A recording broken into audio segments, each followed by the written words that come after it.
আসসালামু আলাইকুম। প্রিয় শিক্ষার্থী বন্ধুরা, সবাইকে স্বাগতম।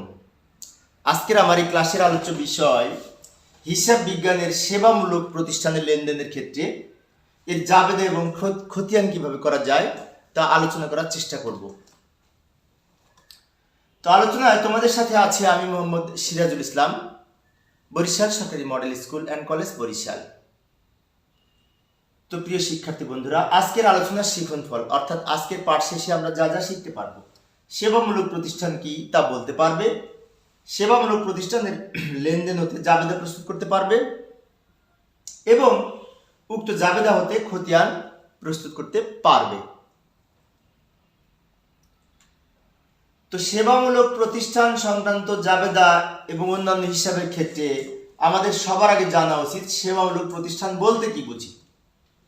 তো সেবামূলক প্রতিষ্ঠান বলতে বোঝায় সাধারণত, লক্ষ্য করি, যে সকল প্রতিষ্ঠান পণ্য ক্রয় বিক্রয় বা উৎপাদন কাজে নিয়োজিত না থেকে সেবামূলক কাজ সম্পাদনের মাধ্যমে ব্যবসা পরিচালনা করে সেগুলোকে সেবামূলক প্রতিষ্ঠান বলে। অর্থাৎ পণ্য ক্রয় বিক্রয় করে না কিংবা পণ্য উৎপাদনও করে না, কিন্তু সেবা প্রদানের মাধ্যমে ব্যবসা করে। যেমন বিভিন্ন রকম ডাক্তারি পেশা সেবামূলক সংক্রান্ত, ক্লিনিক, এগুলি হচ্ছে সেবামূলক প্রতিষ্ঠান। তারপরে আরও রয়েছে বিভিন্ন রকম চার্টার্ড অ্যাকাউন্টেন্ট ফার্ম, আরও বিভিন্ন রকম উকালতি, বিশেষ করে ব্যবসা, এগুলি সাধারণত এই সেবামূলক প্রতিষ্ঠানের মধ্যে অন্তর্ভুক্ত। এছাড়াও আরও রয়েছে থিয়েটার ব্যবসা, তারপর হচ্ছে কি লন্ড্রি, এগুলো সেবামূলক প্রতিষ্ঠানের অন্তর্ভুক্ত। তো এখন আমরা আসল যে আলোচ্য বিষয়, আজকে কি সৃজনশীল প্রশ্নের আমরা সমাধান করব। এই সেবামূলক প্রতিষ্ঠানের কিছু এখানে তথ্য দেয়া আছে, লেনদেনের সংক্রান্ত তথ্য, এবং নিচে ক খ গ তিনটি প্রশ্ন দেয়া আছে। তো আমি এই অঙ্কটার সমাধান ধারাবাহিকভাবে আমি আলোচনা করব। তো প্রথমে আসি, ক নম্বরে কি বলেছে লক্ষ্য করি। এখানে কিছু তথ্য আছে। এই তথ্যের আলোকে ক নম্বরে বলেছে প্রারম্ভিক মূলধনের পরিমাণ নির্ণয় করো। তো প্রারম্ভিক মূলধন আমরা জানি, এই যে 2019 সালের 1 জানুয়ারি তারিখে নগদ 80,000 টাকা আর 20,000 টাকার আসবাবপত্র মূলধন স্বরূপ আনয়ন করেছে। 1 তারিখের যে তথ্যগুলো থাকে সম্পদগুলো নিয়ে আমরা যোগ করে সাধারণত জানি প্রারম্ভিক মূলধন হয়। তারপরে আমরা ক নম্বরের সমাধান কিভাবে করব। তো এইভাবে আমরা ছক অঙ্কন করতে পারি ক নম্বরের সমাধানের জন্য। যেমন প্রারম্ভিক মূলধনের পরিমাণ নির্ণয়। তো আমরা ওইখানে কি কি দেখলাম, প্রারম্ভিক মূলধন দুইটা আছে এখানে, একটি হচ্ছে নগদ টাকা আর একটা হচ্ছে আসবাবপত্র। তো এখানে আমরা লিখতে পারি জানুয়ারি 1 নগদ কত টাকা ছিল, 80,000 টাকা, আর আসবাবপত্র ছিল এই 20,000 টাকা। 1 তারিখে অঙ্কের মধ্যে আমরা দেখেছি এই দুটো যোগ করে 1 লক্ষ টাকা শেষের ঘরে লিখবো, এটার নাম হবে প্রারম্ভিক মূলধন, নিচে ডাবল দাগ দিব। এইভাবে আমরা ক নম্বরের সমস্যার সমাধান ছকের মাধ্যমে করতে পারি। তো প্রিয় শিক্ষার্থী বন্ধুরা, আবার আমরা সেই উদ্দীপকে ফিরে এলাম। উদ্দীপকের খ নম্বরে কি বলেছিল লক্ষ্য করি। ডাক্তার আকিব এর বইতে উপরিউক্ত লেনদেনগুলি জাবেদা প্রস্তুত করো। জাবেদা প্রস্তুত করতে বলেছে এই লেনদেনগুলি অবলম্বনে। তো প্রিয় শিক্ষার্থী বন্ধুরা, আমি প্রত্যেকটা লেনদেন আলাদা আলাদা করে একটা একটা করে জাবেদা করে দেখাবো, যাতে তোমরা সহজেই বুঝতে পারো। তোমরা অবশ্যই জাবেদার জন্য এরকম ছক অঙ্কন করবে, এরকম একটি বড় ছক অঙ্কন করবে এবং এই ছকে তোমরা ধারাবাহিকভাবে জাবেদাগুলি তারিখ অনুযায়ী লিখবে। জাবেদার ছক আমরা জানি, তারিখ, হিসাবের নাম ও ব্যাখ্যা, খতিয়ান পৃষ্ঠা, ডেবিট ক্রেডিট, উপরে লিখবো সাধারণ জাবেদা, প্রতিষ্ঠানের নাম লিখলে আরো ভালো হয়। তো চলো আমরা এই জাবেদার ছকে এখন আমি একটা একটা করে লিখবো। তো প্রথম লেনদেনটি লক্ষ্য করি। প্রথম লেনদেনটি কি বলেছিল, 1 জানুয়ারি তারিখে নগদ 80,000 টাকা আর 20,000 টাকার আসবাবপত্র নিয়ে ব্যবসা শুরু করেছে। তো এটা জাবেদা করবো, তাই না? তো জাবেদার ছকে আমরা কি জাবেদা করব, নগদ কয় টাকা নিয়ে এসেছে, 80,000 টাকা। তাহলে আমরা জানি নগদ টাকা নিয়ে ব্যবসা শুরু করলে নগদান হিসাব ডেবিট হবে, কারণ নগদ টাকা বৃদ্ধি পায়, সেজন্য নগদান হিসাব ডেবিট করব। আর কি নিয়ে ব্যবসা শুরু করেছে, আসবাবপত্র, নগদান হিসাবে ডেবিটে লিখবো 80,000 টাকা, আর আসবাবপত্র নিয়ে এসেছে কয় টাকার, 20,000 টাকা। তাহলে আসবাবপত্র নিয়ে আসলে আসবাবপত্রের পরিমাণও বৃদ্ধি পাবে ব্যবসায়ের, আসবাবপত্র সম্পদ বৃদ্ধি পেলে ডেবিট, সেজন্য আমরা আসবাবপত্র ডেবিট জাবেদা করব। টাকা লিখবো এই 20,000 টাকা, আর এই দুইটা টাকায় কিন্তু মূলধন, কেননা বছরের প্রথম দিন সম্পদ নিয়ে ব্যবসা শুরু করলে সেগুলি মূলধন হিসেবে গণ্য হয়। তা এই দুইটা যোগ করে আমরা লিখব মূলধন হিসাব ক্রেডিট। এই টাকা আর এই টাকা দুইটা যোগ করে 1 লক্ষ টাকা। ব্যাখ্যায় আমরা লিখব নগদ ও আসবাবপত্র মূলধন স্বরূপ আনা হলো। তো আমি ব্যাখ্যা সহ জাবেদা লিখে দেখাচ্ছি যাতে তোমরা পরীক্ষায় ব্যাখ্যা আসলেও পারো। তো আমি একটা একটা করে লেনদেন করে দেখাচ্ছি, নিচে জায়গা নাই সেজন্য আমি পরের স্লাইডে আর একটা লেনদেন করব। তোমরা এক ছকের মধ্যেই সব জাবেদাগুলি করবে, বিষয়টি বারবার বলছি আমি। পরবর্তী লেনদেনটি লক্ষ্য করি। 7 তারিখের লেনদেনে কি বলেছিল? 3 মাসের জন্য বীমা প্রিমিয়াম প্রদান 6000 টাকা। তো আমরা সাধারণত এখানে 1 মাসের অঙ্ক করতেছি, কিন্তু 3 মাসের জন্য বীমা প্রিমিয়াম প্রদান করা হয়েছে, যার কারণে এই 6000 টাকা অগ্রিম হিসেবে গণ্য হবে। তো অগ্রিম বীমা সম্পদ, কারণ ব্যয় যদি অগ্রিম প্রদান করা হয় তাহলে সম্পদ হয়। বীমা প্রিমিয়াম হচ্ছে বীমার কিস্তি। বীমা করলে মাসে মাসে যে আমরা কিস্তি দিই তাকে বলা হয় বীমা প্রিমিয়াম। সে বীমা প্রিমিয়াম যদি 3 মাসের জন্য প্রদান করি তাহলে অগ্রিম বীমা সম্পদ হিসেবে গণ্য হয়। সেজন্য আমরা জাবেদা করব অগ্রিম বীমা হিসাব ডেবিট এই 6000 টাকা। আর যেহেতু প্রদান করা হয়েছে, তো প্রদান করলে নগদ টাকা কমে যাবে, সেজন্য নগদান হিসাব ক্রেডিট করব এই 6000 টাকা। ব্যাখ্যা লিখব 3 মাসের জন্য বীমা প্রিমিয়াম প্রদান। এটা গেল দ্বিতীয় জাবেদা। এর আরো জাবেদা আছে, আমি পরের স্লাইডে দেখাচ্ছি, একটা একটা করে দেখাবো আমি। পরের লেনদেনটি লক্ষ্য করি। রোগী থেকে সেবা প্রদত্ত সেবার জন্য নগদ প্রাপ্তি, অর্থাৎ রোগী দেখে, আমরা যেহেতু ডাক্তারি চেম্বারের অঙ্ক করতেছি, তাহলে সেখানে রোগী দেখে টাকা পেয়েছে, রোগীকে সেবা প্রদান করে নগদ টাকা পেয়েছে, তাহলে নগদ দান ডেবিট হবে, কারণ নগদ টাকা বৃদ্ধি পাবে এখানে। তো নগদ টাকা যদি পাওয়া যায়, যে নগদ প্রাপ্তি 25,000 টাকা, তো নগদ টাকা বৃদ্ধি পেলে কি হবে? জাবেদায় আমরা করব নগদান হিসাব ডেবিট এই 25,000 টাকা। আর এই টাকাটা কোথা থেকে পেলাম? সেবা প্রদানের মাধ্যমে পেয়েছি। সেবা প্রদানের মাধ্যমে পেলে আমাদের সেবা আয় বৃদ্ধি পায়। সেবা আয় একটি আয় হিসাব, আয় বৃদ্ধি পেলে ক্রেডিট হয়। সেজন্য আমরা বিপরীত পক্ষ লিখব সেবা আয় হিসাব ক্রেডিট এই 25,000 টাকা। ব্যাখ্যায় লিখব রোগী থেকে প্রদত্ত সেবার জন্য নগদ প্রাপ্তি।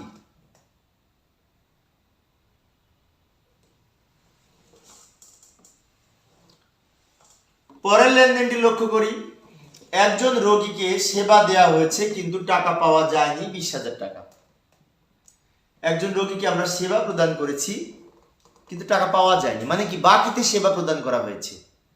তো আমরা বাকিতে পণ্য বিক্রি করলে যেমন প্রাপ্য হিসাব ডেবিট করি বা দেনাদার হিসাব ডেবিট করি, কারণ বাকিতে পণ্য বিক্রি করলে দেনাদার বৃদ্ধি পায় বা প্রাপ্য হিসাব বৃদ্ধি পায়। এখানেও কিন্তু বাকিতে যদি আমরা সেবা প্রদান করি রোগীকে, তাহলে আমাদের দেনাদার বৃদ্ধি পাবে। সেজন্য আমরা জাবেদা করব প্রাপ্য হিসাব বা দেনাদার হিসাব ডেবিট এই 20,000 টাকা। আর সেবা যেহেতু প্রদান করা হয়েছে, সেবা আয় বৃদ্ধি পেয়েছে, অপরপক্ষ সেবা আয় হিসাব ক্রেডিট এই 20,000 টাকা। যেমন আমরা যদি বাকিতে পণ্য বিক্রি করি তাহলে কি জাবেদা করি? প্রাপ্য হিসাব ডেবিট, বিক্রয় হিসাব ক্রেডিট, তাই না? তো এখানে সেবা বিক্রি করা হয়েছে, সেই বিক্রয়ের নাম সেবা, সেবা আয়। সেজন্য আমরা জাবেদা করব প্রাপ্য হিসাব ডেবিট, যেখানে বিক্রয় লিখতাম সেখানে লিখব সেবা আয়। ব্যাখ্যা লিখব সেবা দেয়া হয়েছে কিন্তু টাকা পাওয়া যায়নি।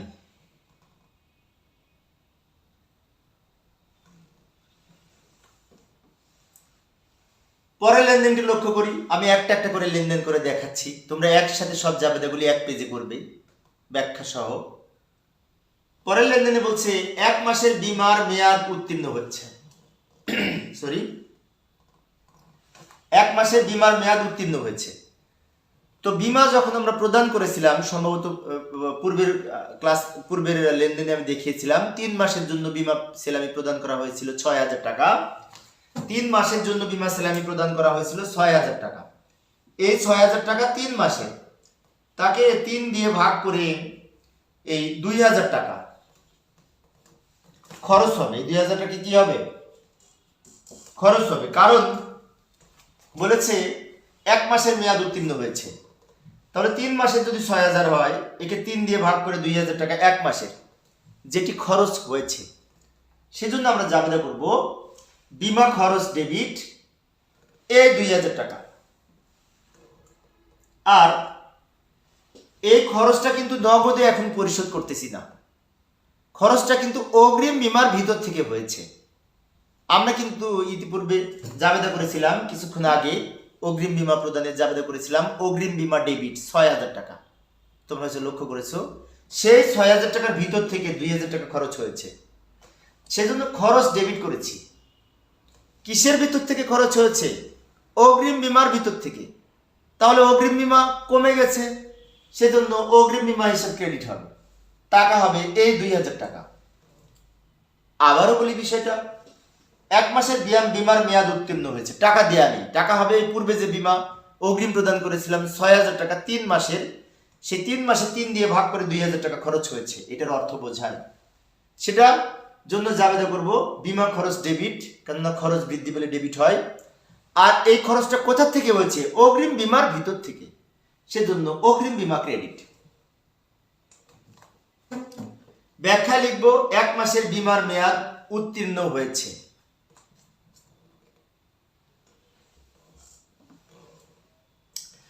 তো প্রিয় শিক্ষার্থী বন্ধুরা, আবার আমরা সেই উদ্দীপকে ফিরে এসেছি। আমি এতক্ষণ খ নাম্বারে জাবেদাগুলি করেছি, আমি একটা একটা করে জাবেদাগুলি আলাদা আলাদা দেখিয়েছি সহজে বোঝানোর জন্য। তোমরা সব জাবেদাগুলি একটা ছকের মধ্যে করবে, বিষয়টি বারবার বলেছি।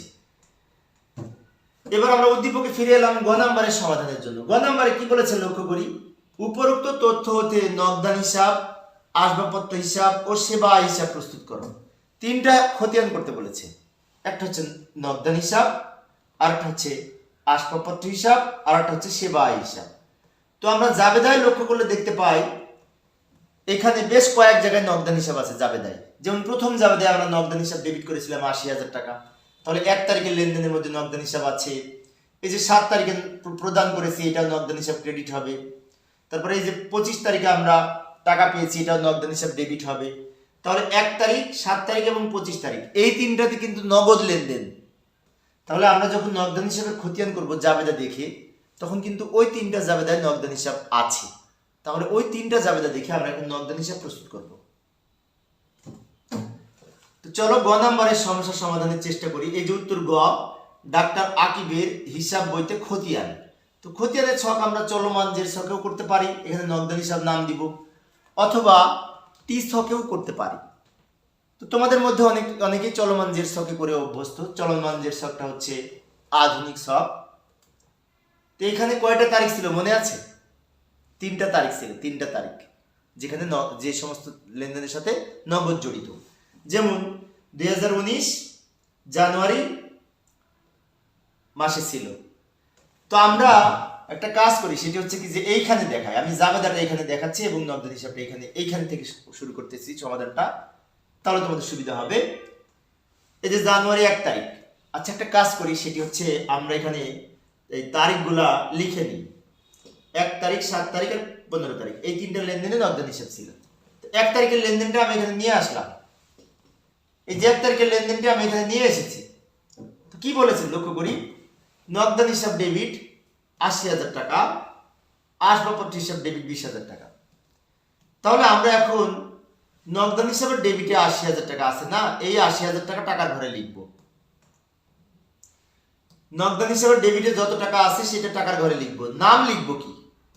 এখানে তো 2টা নাম আছে, নগদানের এখানে নিচে একটা নাম আছে, এখানেও একটা নাম আছে, কোন নামটা লিখবো, তাই না?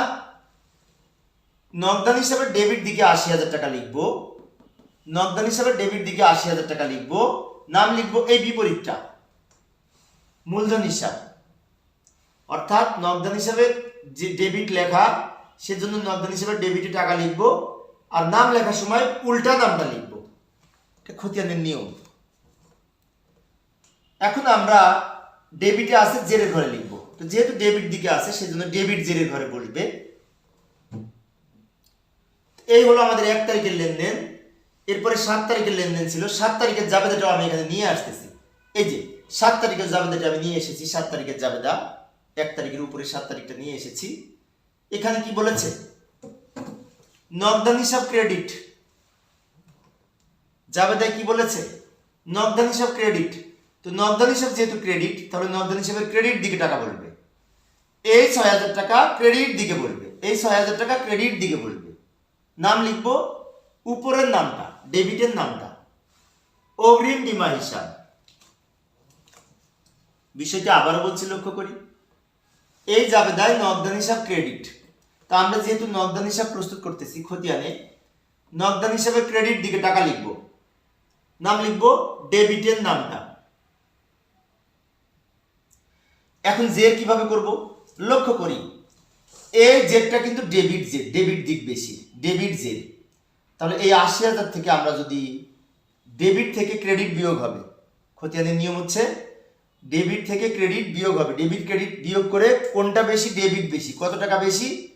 80,000 থেকে 6,000 বাদ দিলে 84,000 টাকা ডেবিট বেশি, 74,000 টাকা ডেবিট বেশি, 74,000 টাকা ডেবিট দিক বড়। অর্থাৎ এই 80,000 থেকে ডেবিট ব্যালেন্স এটি যেহেতু, তার সাথে ক্রেডিট বিয়োগ করে ডেবিট দিকে লিখবো। আরেকটা লেনদেন ছিল 15 তারিখে। তো 15 তারিখের জাবেদাটা আমরা এখন দেখব। এই যে আমি 15 তারিখের জাবেদাটা নিয়ে আসলাম। 15 তারিখের জাবেদা কি বলেছে? নগদান হিসাব ডেবিট 25,000 টাকা। তাহলে নগদান হিসাব যেহেতু ডেবিট, নগদান হিসাবের আমরা ডেবিট দিকে টাকা লিখব 15 তারিখের ঘরে। নগদান হিসাব যেহেতু ডেবিট 25,000, তাহলে নগদান হিসাবে ডেবিট দিকে টাকা লিখব। ডেবিট যেহেতু, তার ডেবিট দিকে টাকা লিখব। নাম লিখব এই ক্রেডিটের নামটা। বিষয়টি আবার বলছি, লক্ষ্য করি। এই জাবেদায় নগদান হিসাব ডেবিট 25,000 টাকা। নগদান হিসাবে ডেবিটে টাকা লিখব। নাম লিখব কি? ক্রেডিটের নামটা, উল্টা নাম লিখব। আবার জের করব। আমরা জানি চলমান জের ছকে প্রতি তারিখ অনুযায়ী প্রত্যেক তারিখে জের করতে হয়, সেজন্য এই পদ্ধতিকে চলমান জের পদ্ধতি বলে। 74,000 debit balance, 25,000 debit. Debit debit যোগ করে ডেবিটে টাকা বলবে। ডেবিট ডেবিট যোগ করে ডেবিটে টাকা বলবে। এটা আর এটা যোগ করে 99,000 টাকা হবে। ডেবিট ডেবিট যোগ করে ডেবিটে টাকা বলবে। এইভাবে আমরা এই 3টা জাবেদা দেখে নগদানের খতিয়ান প্রস্তুত করেছি। তো প্রিয় শিক্ষার্থী বন্ধুরা, আমাদের এই প্রশ্নে 3টা খতিয়ান করতে বলেছিল। এই আসবাবপত্র হিসাবে এবার আমরা প্রস্তুত করব। তো আসবাবপত্র হিসাবে ছক অঙ্কন করেছি। তো তোমরা টোটাল জাবেদাটা যদি ভালো মতো দেখো, এখানে কিন্তু একটা আসবাবপত্র হিসাবে জাবেদা আছে, সেটা হচ্ছে 1 তারিখের। তো আসবাবপত্র সংশ্লিষ্ট 1 তারিখের যে জাবেদাটা আছে সেটা আমরা কিন্তু নিয়ে আসি। এই যে নিয়ে আসলাম। এই জাবেদাতে আসবাবপত্র হিসাবটা লক্ষ্য করি। আসবাবপত্র হিসাব ডেবিট কত টাকা? 20,000 টাকা। তাহলে আমরা আসবাবপত্র হিসাবে ডেবিট দিকে এই 20,000 টাকা লিখব। নাম লিখব এই উল্টা নামটা। আবারও বলি, লক্ষ্য করি। আসবাবপত্র হিসাব ডেবিট 20,000 টাকা লিখব। এখন এখানে নাম কি লিখবো? নিচেরটা না উপরেরটা? প্রশ্ন হচ্ছে আমরা যদি ডেবিট দিকে টাকা লিখি, নাম লিখবো ক্রেডিটেরটা, উল্টা নামটা লিখবো। সেজন্য আমরা আসবাবপত্র হিসাব যেহেতু ডেবিট, আমরা আসবাবপত্র হিসাব প্রস্তুত করতেছি। তো আসবাবপত্র হিসাবে ডেবিট দিকে টাকা লিখবো। এই ডেবিট দিকে টাকা লিখবো 20,000। নাম লিখবো ক্রেডিটের নামটা লিখবো। ক্রেডিটের কি নাম ছিল? মূলধন হিসাব। এই অঙ্কে আর আসবাবপত্র সংক্রান্ত কোনো জাবেদা নাই। তা আমরা এখন জেরের ঘরে টাকা লিখবো। এই 20,000 টাকা ডেবিটে যেহেতু আছে, ডেবিট দিকে চলে যাবে। তো প্রিয় শিক্ষার্থী বন্ধুরা, অনেকে এখানে ডাবল দাগ দেয়, কিন্তু ডাবল দাগ দিতে হবে না। চলমান জের ছকে কোনো দাগ হবে না, এইভাবে থাকবে, এইভাবে থাকবে। তো আরেকটি আমাদের এই খতিয়ান করতে বলেছিল, সেটা হচ্ছে সেবা আয় হিসাব। তো আমাদের এই অঙ্কে 2টা সেবা আয় ছিল। সেই 2টা সেবা আয় সংক্রান্ত লেনদেন আমরা এখানে লিখব। একটি ছিল এই যে 15 তারিখ। লক্ষ্য করি 15 তারিখে কি বলেছে? জানুয়ারি 15 তারিখে নগদান হিসাব ডেবিট 25,000 টাকা, সেবা আয় হিসাব ডেবিট 25,000, ক্রেডিট 25,000 টাকা। তাহলে আমরা করতেছি কিন্তু সেবা আয় হিসাব। জাবেদায় কি বলেছে? সেবা আয় হিসাব ক্রেডিট। তাহলে এই 25,000 টাকা সেবা আয় হিসাবের ক্রেডিট দিকে লিখব। সেবা আয় হিসাব যেহেতু ক্রেডিট, তাহলে এই 25,000 টাকা সেবা আয় হিসাবের ক্রেডিট দিকে লিখবো, এইখানে লিখবো, এই যে এইখানে। আর এখানে নাম লিখবো ডেবিটের নামটা। আবার বলছি, লক্ষ্য করি, সেবা আয় হিসাব ক্রেডিট, টাকা 25,000, সেজন্য সেবা আয় হিসাবে ক্রেডিট দিকে টাকা লিখেছি, ক্রেডিট দিকে টাকা লিখেছি। নাম লিখবো এই ডেবিটের উল্টা নামটা লিখবো। এখানে ক্রেডিট টাকা ছিল, ক্রেডিট দিকে লিখে দেবো। তো সেবা আয় হিসাবের আরো একটি লেনদেন আমাদের ছিল, তোমরা তো লক্ষ্য করেছো, সেটি হচ্ছে এই 25 তারিখে আর কি জাবেদা ছিল। এখানে কি বলেছে? প্রাপ্য হিসাব ডেবিট, সেবা আয় হিসাব ক্রেডিট, 20,000 20,000। তাহলে আমরা করতেছি কিন্তু সেবা আয় হিসাব, সেবা আয় হিসাব। তো এখানে সেবা আয় কোন দিকে টাকা? সেবা আয় হিসাব ক্রেডিট দিকে টাকা। তাহলে আমরা 25 তারিখে 25 তারিখ লিখব, লেখার পরে সেবা আয় হিসাব ক্রেডিট। তো এই 20,000 টাকাটা ক্রেডিট দিকে লিখবো, আবার ক্রেডিট দিকে লিখবো, এই ক্রেডিট দিকে লিখবো, এই 20,000 টাকা ক্রেডিট দিকে লিখবো। নাম লিখবো এই উল্টা নামটা লিখবো। বিষয়টি লক্ষ্য করি, সেবা আয় হিসাব ক্রেডিট 20,000 টাকা, ক্রেডিট দিকে লিখবো 20,000 টাকা। নাম লিখবো এখানে বিপরীত নামটা। এইবার আমরা যোগ করব, 25,000 টাকা ক্রেডিট, 20,000 টাকাও ক্রেডিট, ক্রেডিট ক্রেডিট যোগ করে ক্রেডিটে। আবারও বলি, ক্রেডিট ক্রেডিট যোগ করে 45,000 টাকা ক্রেডিটে। এইভাবে আমরা জাবেদা এবং খতিয়ান প্রস্তুত করতে পারি। তো প্রিয় শিক্ষার্থী বন্ধুরা, এই ছিল আমার আজকের আলোচনার বিষয়। ক্লাসটি লম্বা হয়ে যাচ্ছে, সেজন্য আরো একটি সৃজনশীল প্রশ্ন, 2 নম্বর একটি সৃজনশীল প্রশ্ন আছে। এটা হচ্ছে আইনজীবী সংক্রান্ত ব্যবসায়ের, এটাও একটি সেবামূলক প্রতিষ্ঠানের অঙ্ক। তো পরবর্তী ক্লাসে আমি এই অঙ্কটির সমাধানের চেষ্টা করব, দেখার আমন্ত্রণ রইল। তো পরিশেষে সবাই ভালো থাকবে এবং সুস্থ থাকবে এই কামনায়। খোদা হাফেজ।